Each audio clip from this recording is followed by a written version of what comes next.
Hello', শুভ দিনৰ এই শুভ মুহূৰ্তত অনুপমৰ বন্ধু মহলে এটি সুন্দৰ উপহাৰ আশীৰ্বাদ হিচাপে অনুপমলৈ লৈ আহিছে।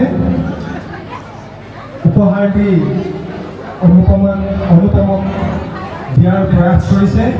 এটি সুন্দৰ কবিতাৰ আশীৰ্বাদেৰে এটি সুন্দৰ কবিতা অনুপমৰ বন্ধু মহলে আজিৰ এই বিশেষ শুভ মুহূৰ্তৰ শুভ দিনত তেওঁৰ হাতত অৰ্পণ কৰিছে। সকলোৱে আশীৰ্বাদ কৰিব অনুপমৰ যাতে যুগ্ম জীৱন সুন্দৰতৰ হৈ পৰে। উপহাৰটি মই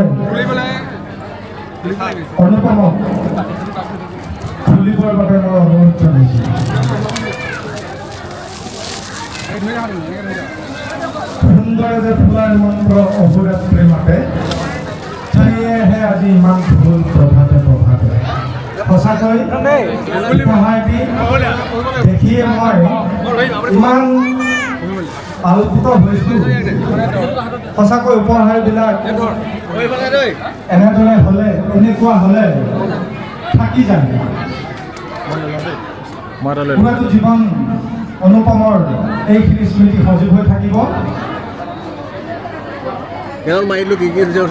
অনুপমৰ বন্ধু মহলে এই ভাগটো পাঠ কৰি দিবৰ বাবে মোক মোৰ হাততে অৰ্পণ কৰিছে।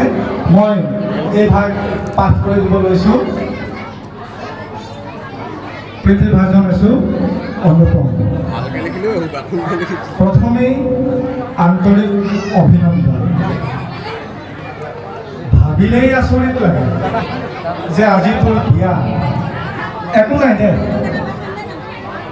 बड़े बड़े देशों में ऐसे छोटे छोटे बातों होती रहती है। बयसो हल और अवश्य কিন্তু ধেমালিবোৰ যে শেষ নহ'ল আমাৰ কাৰণে।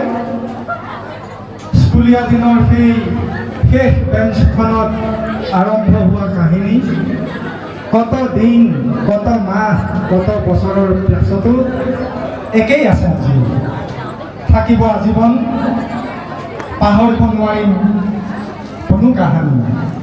কোন কাহানী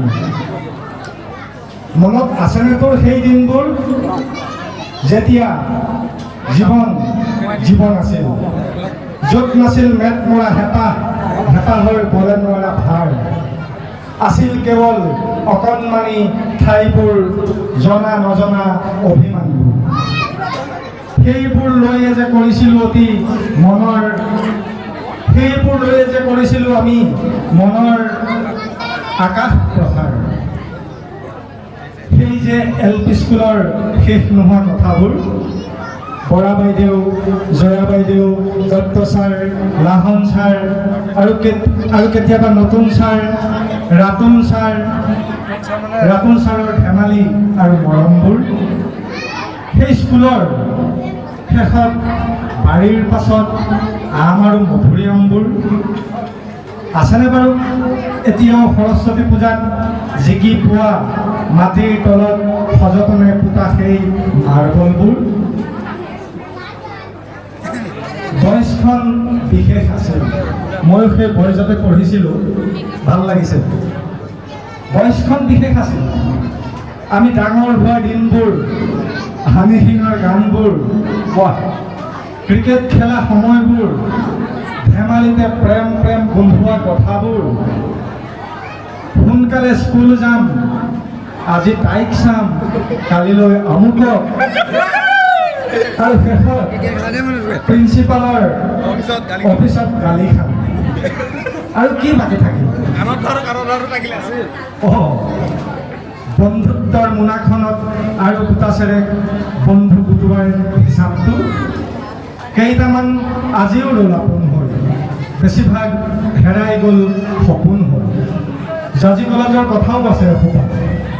আমি লোকেল, লজিক এণ্ড ফিলচফি আৰু এখন কবিতাৰ পুথি বন্ধু, কবি যতীন্দ্ৰনাথ বৰাই। আমাৰ প্ৰিয় বৰকটকী কেলেণ্ডাৰত দাগ মাৰিহে গম পাওঁ আমি NC নে DC। কথা ঢেৰ আছে ক'বলৈ সুধিব, পিছে লিখিবলৈহে কাগজ কম। পল্লৱিকা বাইদেউৰ টিউচন, গৌৰী সাগৰৰ মেজিক ইত্যাদি ইত্যাদি। এইবোৰ লিখা নহ'ল।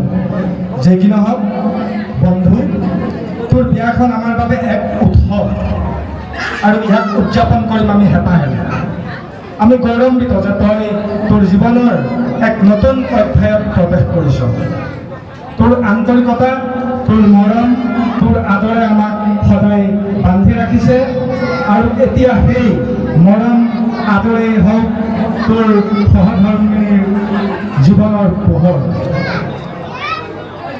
তোৰ বিয়াৰ বৰযাত্ৰীত আমি চিঞৰিম, নাচিম, গাম আৰু পুৰণি দিনবোৰ মনত পেলাম। আমি এনেকৈ একেলগে ডাঙৰ হৈছিলোঁ, আমি কেনেকৈ একেলগে ডাঙৰ হৈছিলোঁ আৰু কিদৰে আমি আমাৰ বন্ধুত্ব শক্তিশালী কৰিছোঁ চব। আৰু এটা কথা, বিয়াৰ পিছত তই যি ঠাইতে নাথাক কিয়, আমি নিশ্চিত যে আমাৰ বন্ধুত্ব কেতিয়াও ম্লানি নহয়।